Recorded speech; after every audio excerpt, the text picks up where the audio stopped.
Ngayong araw ay maghanap na naman tayo ng maluto mga idol at nakita kong papaya dito sa harap ni PG mga idol nga sobrang liit pa naman talaga at alanganin pa talaga kaya wala na ako makantos. Kinuha ko na kasi sobrang gutom ko na talaga at gusto ko nang kumain ng ginataan mga idol kaya ano pang hinihintay natin? Samahan nyo kami!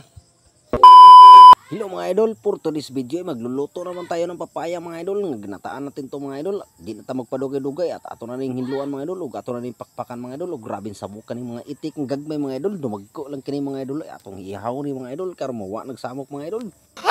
Ug maraming salamat sa inyong suporta mga idol. Kahit ganito yung content ko mga idol, hindi naman talaga to pamkaakit-akit na content mga idol kasi halos lahat naman talaga mga idol ay marunong magluto mga idol. Kaya suportahan nyo lang ako mga idol kung gusto nyo mga idol. Kung ayaw nyo mga idol ay scroll na ninyo mga idol.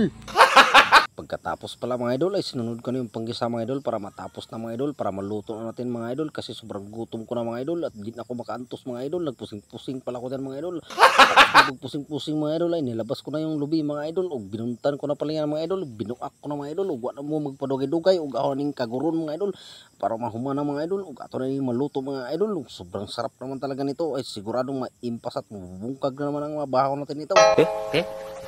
Ugwa na ko makantos. Naghaling na ko. Pagkahuman haling mga idol ay binutang ko na ang kaldero. Sinunod ko na ang mantika. Sinunod ko na rin ang panggisa. Pagkatapos ay kinurukuraw ko. Sinunod ko na yung pangsahog mga idol. Pagkatapos ay nilagay ko na yung papaya mga idol. At sinunod ko na ang tanglad mga idol. At pagkatapos ay tinimplahan ko na ito mga idol. At pagkatapos ay sinunod ko na ang gata mga idol na sobrang sarap. At siguradong masarap na naman ang tulog natin ito mga idol.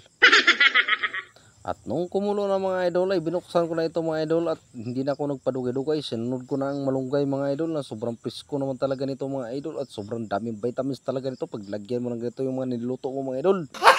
Auun sa manday at pagkatapos ay hinalo-halo ko na ito mga idol ug minimix mikos-mikos ko na ito mga idol ug wa na ko makantos ug kinilawan ko na mga idol ug unsay lasa mga idol ug lami ba ni siya mga idol. Sobrang sarap naman pala talaga nito mga idol kaya tinakban ko na mga idol ug wa na ko magpadugay-dugay kinuha ko na mga idol. At bago ko tapusin ang bidyong ito mga idol ay maraming salamat sa inyong suporta mga idol. Mabuhay kayo at kang gusto nyo mga idol.